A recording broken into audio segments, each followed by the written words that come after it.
Assalamualaikum warahmatullahi wabarakatuh. Kami dari kelompok 6 yang beranggotakan 1. Sekar Aprilia Kusumawati dengan NIM 2021 10 10 11. Yang kedua, Yunita Kartika Dewi 2021 10 10 53. Yang ketiga, Farah Febrianti Permataningsih dengan NIM 2021 10 10 67. Dan yang keempat, Diva Risma Ramadhanti dengan NIM 2021 10 10 85 akan mempresentasikan jawaban atas pertanyaan mengenai materi kami dari kelompok lain. Saya akan menjawab pertanyaan dari kelompok 1. Berikan contoh penerapan fikih dalam kehidupan sehari-hari. 1. Ketika terkena najis, boleh membersihkan dengan memercikkan air atau berwudu. Yang kedua, gerakan salat dilakukan berdasarkan yang dicontohkan oleh Rasulullah SAW. Yang ketiga, tata cara berpuasa dilakukan berdasarkan perintah Allah Subhanahu wa Ta'ala. Selanjutnya saya akan menjawab pertanyaan dari kelompok 2, perbedaan ilmu fikih dan ushul fikih. Yang pertama, ilmu fikih lebih membahas mengenai tuntunan perilaku dari orang mukallaf, sedangkan ushul fikih kepada dalilnya yang syar'i.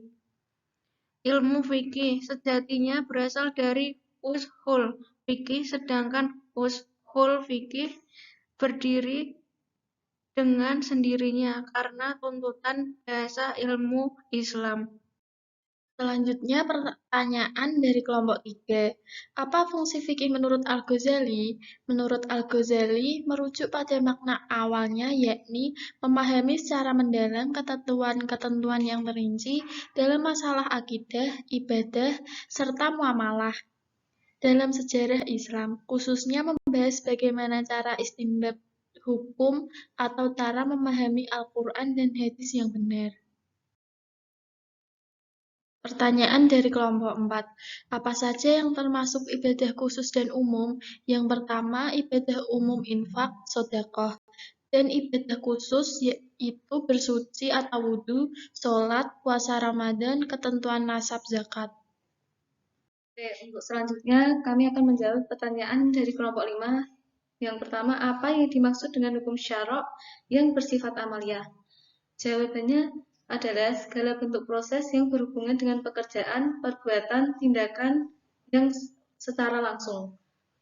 Di sini hukum syara' merupakan satu nama hukum yang disandarkan pada syariat atau syariah, yakni suatu ketentuan yang berasal dari Allah Subhanahu wa Ta'ala dan Rasul-Nya, baik dalam bentuk tekstual maupun hasil pemahaman dari para ulama.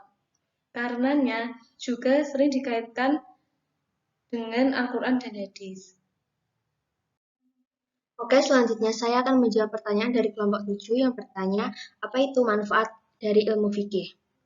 Jawabannya, 1. Menjadi sebagai sebuah pondasi awal dalam melakukan ijtihad. 2. Melakukan peningkatan dari wawasan yang dimiliki tentang agama Islam. Yang ketiga, mampu untuk melakukan penerapan terhadap berbagai macam bentuk dari kaidah Islam yang akan didapatkan secara benar.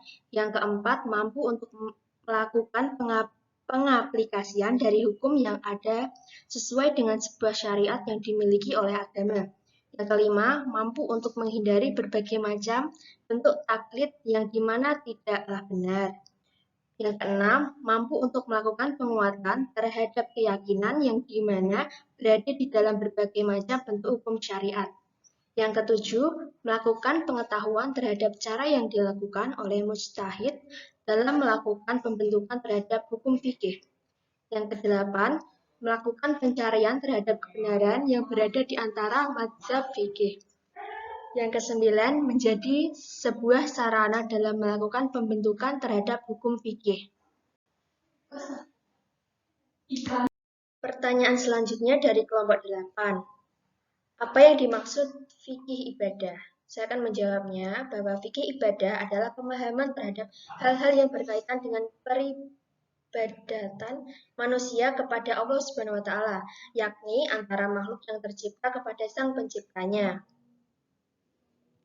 Oke, selanjutnya pertanyaan dari kelompok 9. Nah, Pertanyaan dari kelompok 9 ini sebelumnya sudah saya jelaskan pada materi sebelumnya yang sudah dipresentasikan. Yang ditanyakan adalah apa yang dimaksud dengan ilmu fikih itu.